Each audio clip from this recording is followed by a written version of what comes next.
नमस्कार मेरे प्यारे दोस्तों, स्वागत है आप सभी का हमारे इस नए वीडियो में जिसमें हम छत्तीसगढ़ के विभिन्न भौतिक विभागों को समझेंगे। ये हमारी 5वीं क्लास है। पिछले क्लास में हमने पूर्वी बघेलखंड के पठार को समझा था। आज की क्लास में हम दंडकारण्य के पठार को और पाटी प्रदेश को समझेंगे। अगली क्लास में महानदी का मैदान, उसके बाद नदियों में चलेंगे। तो सबसे पहले हम समझते हैं जो दंडकारण्य का पठार है उसके कौन कौन से मेन उपविभाग हैं। देखिए, आपको पता होगा कि यहाँ पे कोटरी नदी जनरली है। तो बेसिन मतलब होता है किसी का भी बेसिन, वो क्षेत्र होता है जो नदी जिस क्षेत्र में बहती है। जैसे यहाँ कोटरी नदी बहती है, तो ये जो क्षेत्र है वो कोटरी बेसिन हो गया। ये वाला जो एरिया है ये राव घाट की पहाड़ी है। मतलब आप ये भी समझ रहे हैं कि दंडकारण्य में केवल बस्तर संभाग के अलावा इधर ऊपर तक भी है। कोटरी बेसिन तो ऊपर से आती है। फिर यहाँ से आप बस्तर में घुसते हैं तो ये केसकाल की घाटी है। इनके बारे में हम अध्ययन करेंगे, कहाँ पे क्या है, क्या उसकी विशेषता है। फिर आप और नीचे आएंगे तो ये अबू झमाड़ की पहाड़ी है। अबू झमाड़ मतलब होता है अबूझ हमाड़।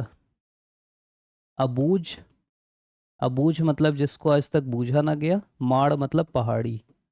ऐसी पहाड़ी जो अबूझ है।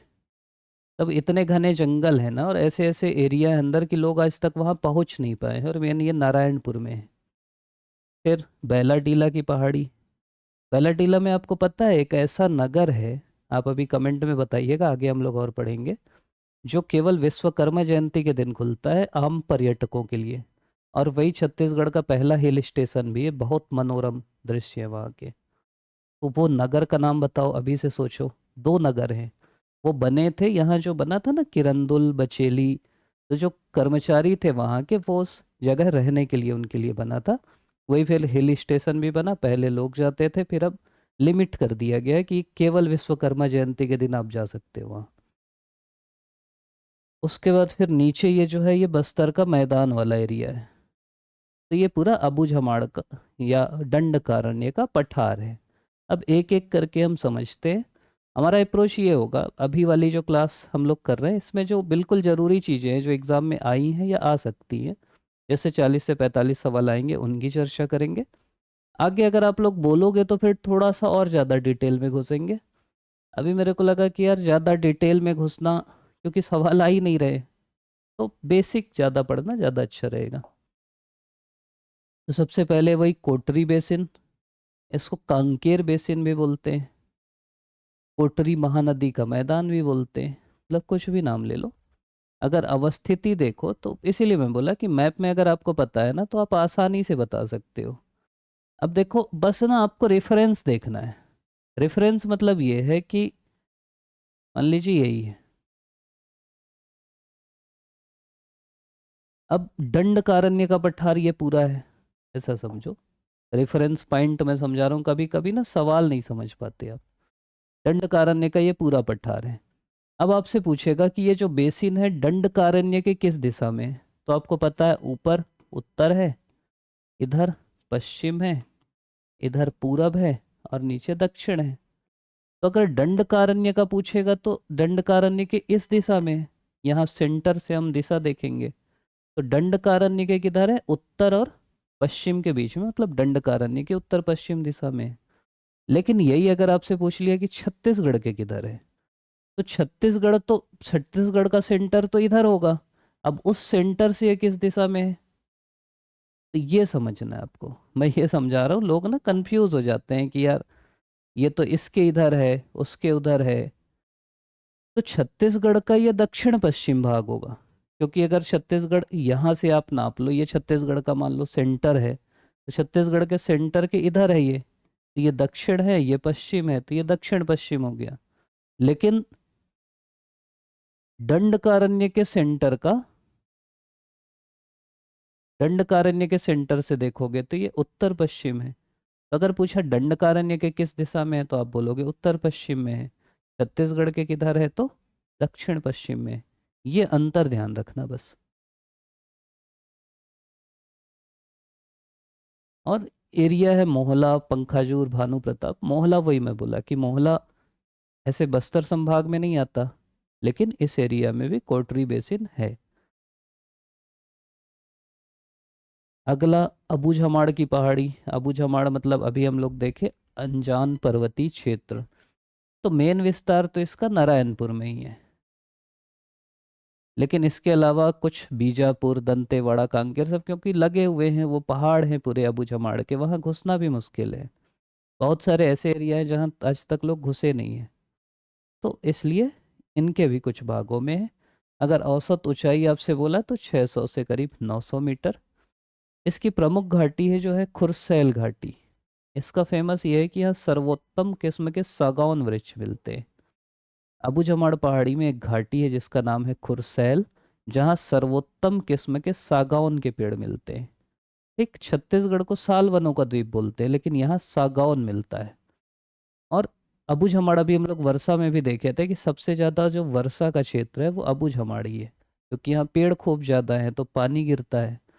और ज़्यादा पानी और कहाँ गिरता है? भारत में चेरापूंजी में गिरता है। तो छत्तीसगढ़ का चेरापूंजी कहलाएगा अबूझमाड़। यहाँ एक क्षेत्र भी है जिसको बोलते हैं जाटलूर, मतलब वो नदी भी है जाटलूर नदी। इस नदी में क्या होता है, प्राकृतिक रूप से मगरमच्छ मिलते हैं। जैसे कोटमी सोनार है वहाँ हम पाले हैं, तो वहाँ कृत्रिम रूप से मिलते हैं, लेकिन जाटलूर में प्राकृतिक रूप से मिलते हैं। और ये माना जाता है कि बस्तर पठार का सर्वाधिक ऊंचाई वाला क्षेत्र है। अगर बस्तर के पठार का, पठारों में सबसे ज्यादा ऊंचाई वाला क्षेत्र अबूझमाड़ कहलाएगा। नॉर्मल अगर आपसे पूछेंगे तो कौन सा होगा, वो आगे हम लोग अभी देखते हैं। मिल ही गया, बैलाडीला। तो बस्तर की जो सबसे ऊंची चोटी है, बैलाडीला इसलिए बोलते हैं कि जैसे बैल होता है ना, तो इस टाइप का बैल में जैसे कुबड़ रहता है, उस टाइप की ये चोटी है, इसीलिए इसको बोलते हैं बैलाडीला। इसका विस्तार कहाँ है? तो मेन तो है दंतेवाड़ा में, थोड़ा सा बीजापुर, सुकमा। मतलब पहाड़ी क्या होती है ना कि वो जिला थोड़ी देखती है, थोड़ा मोड़ा दूसरे जिले में भी चल देती है। सबसे ऊंची चोटी यहाँ की है नंदीराज। तो आप ऐसा समझो कि नंदी भी तो एक बैल है ना, शंकर जी के बैल हैं। तो बैला डीला में क्या है? नंदीराज। और अगर नंदी है तो उनसे ऊंचा कोई हो सकता है दक्षिणी छत्तीसगढ़ में? तो नंदीराज चोटी जो दंतेवाड़ा की है 1210 मीटर, वो दक्षिणी छत्तीसगढ़ की सबसे ऊंची चोटी है। तो आपसे ये भी पूछ सकता है कि बस्तर संभाग की सबसे ऊंची चोटी नंदीराज, दक्षिणी छत्तीसगढ़ की नंदीराज, दंडकारण्य की नंदीराज। लौह अयस्क खान तीन है, सबसे पहले किरंदुल है, फिर बैलाडीला है, और फिर बचेली है। के बी बी, किरंदुल, बैलाडीला और बचेली। की बै बा, ऐसा कुछ सोच लो। मतलब सबसे पहले किरंदुल, फिर बैल, फिर बैल का बच्चा, तो बैलाडीला, फिर बचेली, और सबसे पहले किरंदुल। किरंदुल 68 में, फिर ये 80 में, और बछेली 88 में। अगर यहाँ की नदियाँ देखें तो एक संखनी नदी है जो नंदीराज चोटी से निकलती है, बहुत प्रदूषित नदी है, क्योंकि यहीं खूब ज़्यादा लौह अयस्क का खनन होता है। इसी नदी में वो सब डालते हैं तो लाल हो जाती, बोलते हैं संखनी नदी। और एक मालगेर नदी है जो मालगेर घाटी से निकलती है। तो दो मुख्य नदियाँ हैं जो यहाँ से निकलती हैं। ये मैं आपसे सवाल पूछ रहा था कि बस्तर के पहले हिल स्टेशन कौन से हैं। तो देखो क्या हुआ कि किरंदुल में एक कर्मचारी आए। अब किरंदुल में अगर आप खयास खान खोलोगे तो एनएमडीसी इसको, इसका खनन करती है। तो इनके लोग कहीं ना कहीं रहेंगे ना, तो उनके रहने के लिए जो जगह बनी उसका नाम बना है कैलाश नगर। किरंदुल के से कैलाश नगर। ये मैं वो दंतेवाड़ा टूरिज्म की साइट देख रहा था, वहां से मिला, तो हो सकता है पूछ ले कभी। बुक उक में अभी नहीं आया, जब पूछेगा तो फिर छापने लगेंगे लोग। तो किरंदुल में है कैलाश नगर। दूसरा बचेली जब बना तो वहां के लिए भी एक बना, तो बचेली के लिए बना आकाश नगर। आकाश नगर ना बहुत खूबसूरत है, मतलब लोग मेघालय घूमने जाते हैं और कहीं जाते हैं, आकाश नगर उससे भी खूबसूरत है। आकाश नगर, आकाश से ध्यान रखना, या BAAB ऐसा कुछ ध्यान रखना। और ये आकाश नगर जो है विश्वकर्मा जयंती को कब पड़ती है आप लोग बताना, सितंबर में पड़ती है, तो उस दिन खुलता है पर्यटकों के लिए एक दिन। ये हिल स्टेशन भी है भाई, भले उनके रहने के लिए बना लेकिन हिल स्टेशन भी है। भूगर्भिक विशेषता देखोगे तो पुरातन शैलों से निर्मित है। पुरातन मतलब वही आर्कियन और अभी हम लोग पढ़े हैं जो, अगर आप लोग बने हुए हैं तो ये आप लोग आसानी से रिलेट कर पाओगे कि यहाँ कौन सी चट्टान है, आर्कियन और धारवाड़ है। और वाणिज्यिक महत्व क्या है, लौह अयस्क का निर्यात करते हैं जापान को। बंदरगाह कौन सा है, तो विशाखापट्टनम है, यहाँ से विशाखापट्टनम पास पड़ता है तो वहाँ से करते हैं। अगला है केसकाल की घाटी, इसी को बोलते हैं बस्तर का प्रवेश द्वार। ये जो केसकाल की घाटी है ना, जो बस्तर गए होगे आपको पता है कि यहाँ से केसकाल की घाटी जो है, ये ढाबा है माखड़ी ढाबा, फिर मोड़ है, और ये जो द्वार है इसी को बोलते हैं प्रवेश द्वार बस्तर का।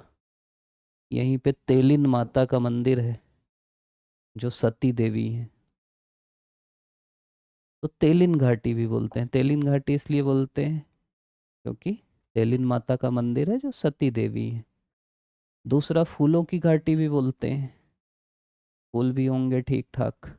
मेन कोंडा गांव में है ये। मोड़दार पहाड़ी मार्ग है, 12 मोड़ हैं ऐसे खतरनाक, तो रोड अच्छी तो समझ में नहीं आता। ये ना छत्तीसगढ़ का सबसे बड़ा जल विभाजक क्षेत्र है। जल विभाजक मतलब क्या होता है कि ऐसा क्षेत्र जिसके, जो जल का विभाजन करता है। जैसे ये जो क्षेत्र है ना, इसके इधर का पानी इधर बह जाता है, इधर का पानी इधर बह जाता है।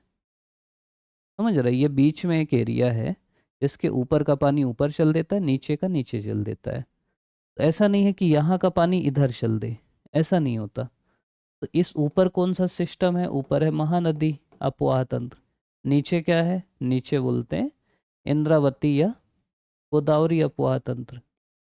नदी देखोगे तो इंद्रावती, और मेन अपवाह तंत्र देखोगे तो गोदावरी। तो ये सबसे प्रमुख जल विभाजक है छत्तीसगढ़ का, जो महानदी अपवाह तंत्र और गोदावरी अपवाह तंत्र को अलग अलग करता है। तेलिन माता मंदिर है, क्या क्या है, तेलिन माता मंदिर है, तेलिन घाटी है, फूलों की घाटी है, तो ये सब 12 मोड़ हैं। ये सब बेसिक चीजें हैं इसकी, केसकाल घाटी की।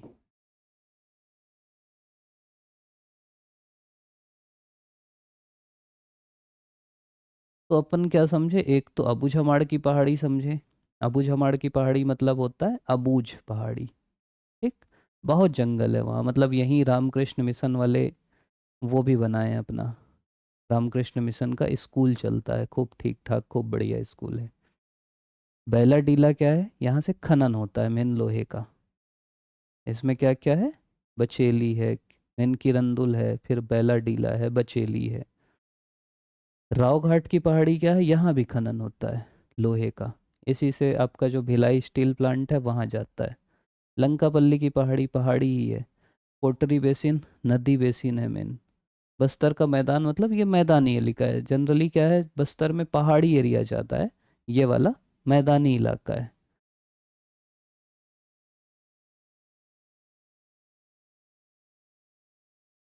फिर यहाँ वन क्या ज़्यादा है, तो छत्तीसगढ़ में आपको पता होगा कि मेन साल वनों की अधिकता है, तो यहाँ साल वनों की अधिकता है। हिल स्टेशन का नाम है टाटा मारी। ऐसा समझो कि इस हिल स्टेशन में आप चढ़े और टाटा बोल दिया, टाटा बाय बाय, तो इसका नाम हो गया टाटा मारी। और भूगर्भिक स्थिति क्या है, ये जो क्षेत्र है ये दक्कन ट्रेप वाला क्षेत्र है। और दक्कन ट्रेप में आपको पता होगा मेन बॉक्साइट मिलता है। तो ये थोड़ा सा ध्यान रखना कि भाई बाकी एरिया में लोहा वाला है, धारवाड़ वाला है, लेकिन ये जो केसकाल घाटी वाला क्षेत्र है ये दक्कन ट्रेप वाला है। तो इस एरिया में आपको मेन मिलेगा बॉक्साइट।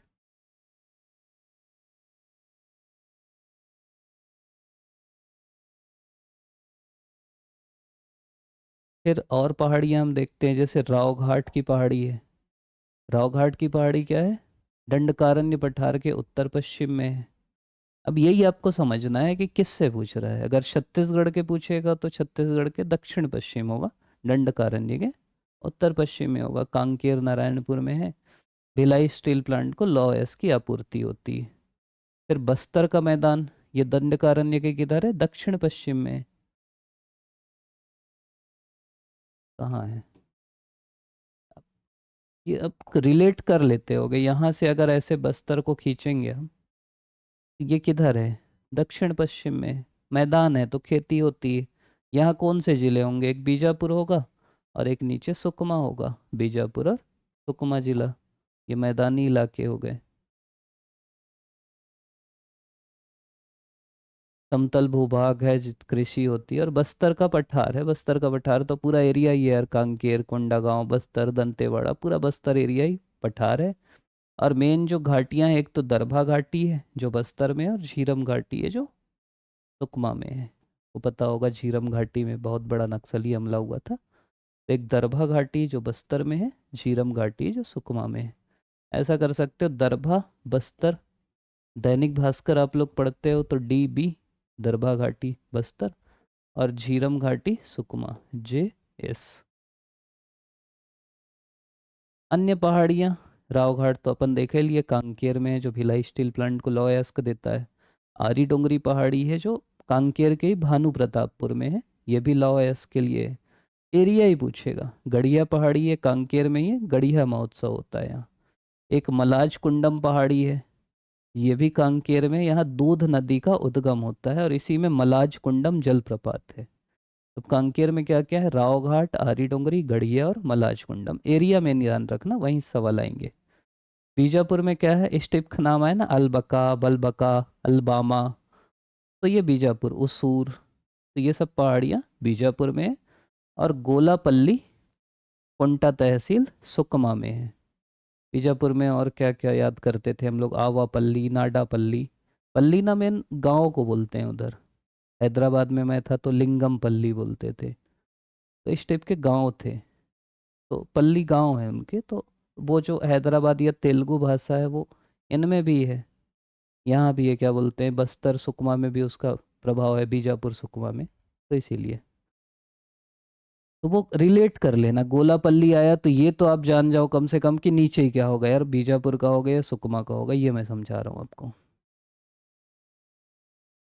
अब अगर पाट प्रदेश की बात करें, पाट प्रदेश में मैन पाट तो आप सुने होंगे, फेमस है, हिल स्टेशन है। यहीं पे क्या है, जब जो तिब्बती लोग थे ना, जब चीन वाले उनको भगाए वहाँ से या विस्थापित किए, तो उन लोग आए और मेन तो बसे आके हिमाचल प्रदेश में। लेकिन कुछ लोग छत्तीसगढ़ में भी बसे। छत्तीसगढ़ भी बोला कि हमारा भी बड़ा दिल है, तो कुछ लोग छत्तीसगढ़ में भी बसे और छत्तीसगढ़ के मैन पार्ट में बसे। तो मिनी तिब्बत आपसे पूछे, छोटा तिब्बत, वहाँ जाएंगे तो जो तिब्बती लोगों का एरिया है वो अलग से है, तो वो मज़ा आता है।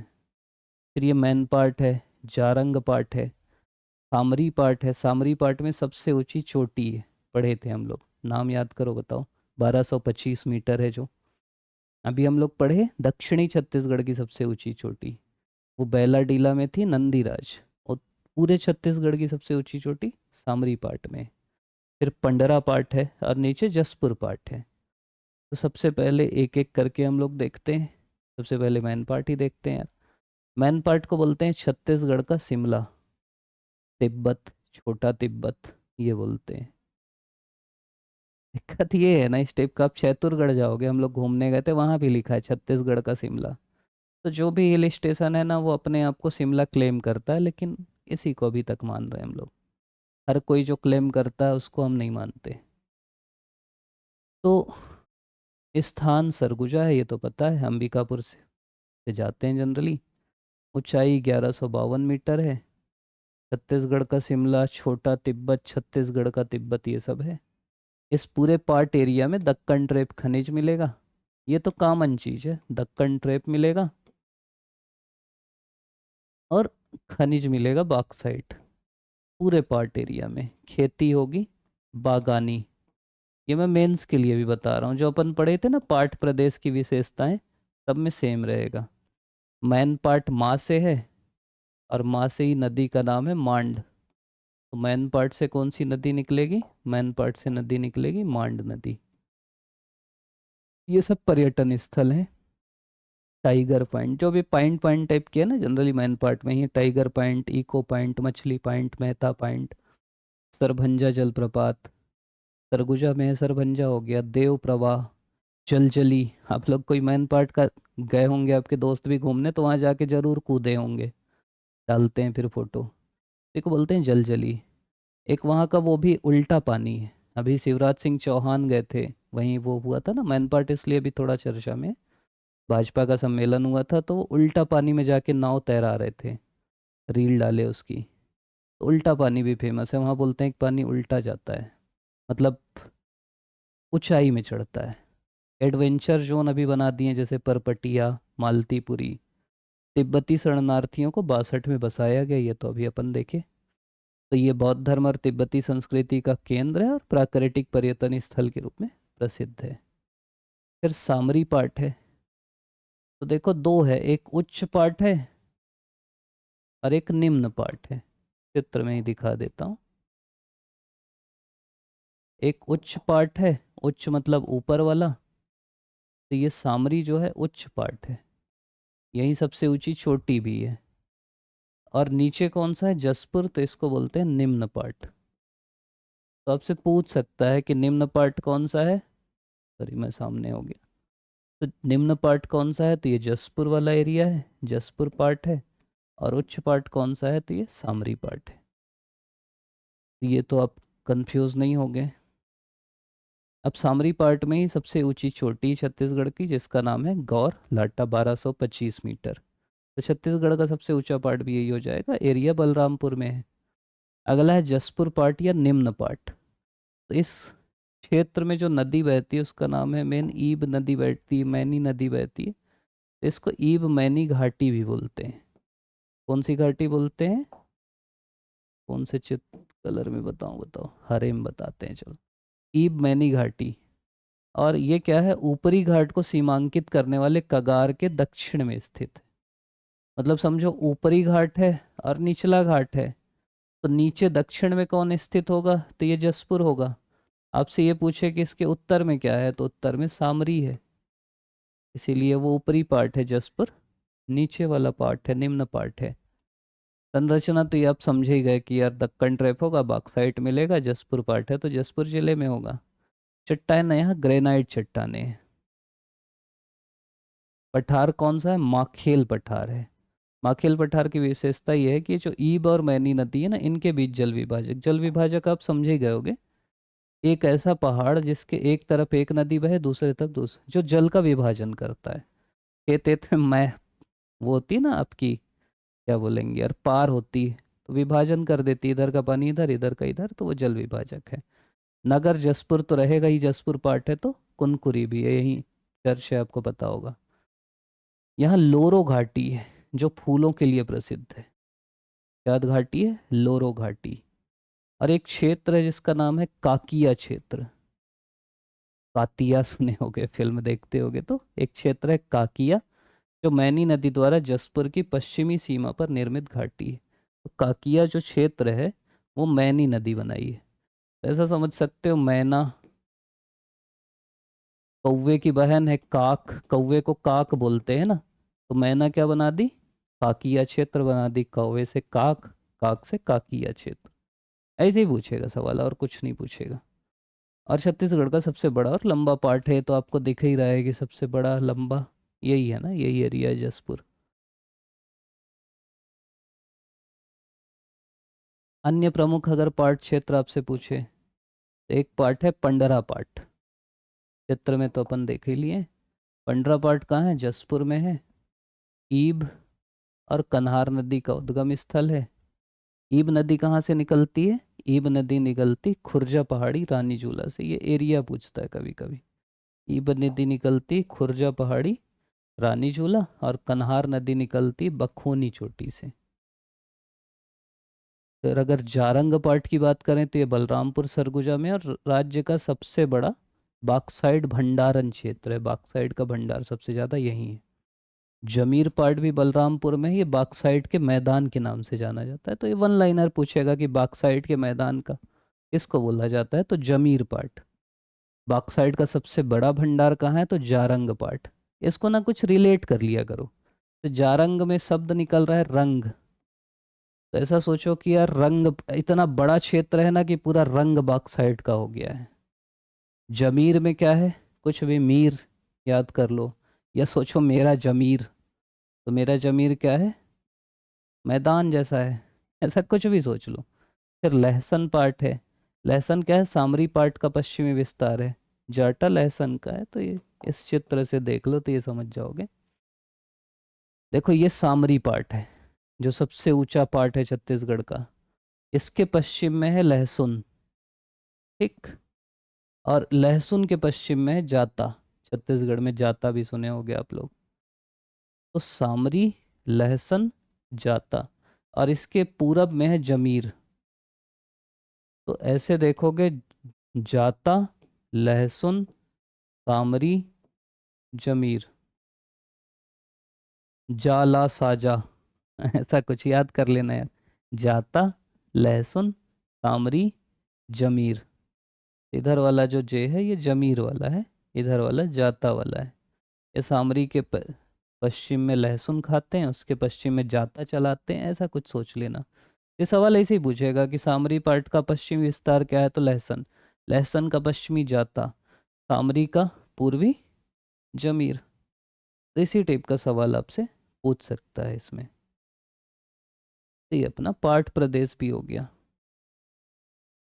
तो इस वीडियो में हम लोग कोशिश ये कर रहे हैं इस वीडियो सीरीज़ में कि आपको ना जो जो बहुत ज़रूरी फैक्ट्स हैं उनसे आपका परिचय कराएं, वो आप साथ साथ रिवीजन करते चलें, और इतने से आपका कम से कम 42-43 सवाल बन जाएगा। मतलब ये जो सीरीज़ आएगी ना पूरी, इसे 42-43 सवाल तो आराम से बन जाएगा। फिर आप लोग बोलोगे तो ये सब कहानी सुनाने में अलग मज़ा है। फिर एक एक खोदें कि यार मैन पार्ट में ये भी है, फिर मैं बताऊं कि मैं घूमने गया था, फिर ये हुआ था, फिर ऐसे ट्रेन से गया, ऐसे बस से गया। वो कहानी आप लोग का मन होगा सुनने का तो वो सुना देंगे।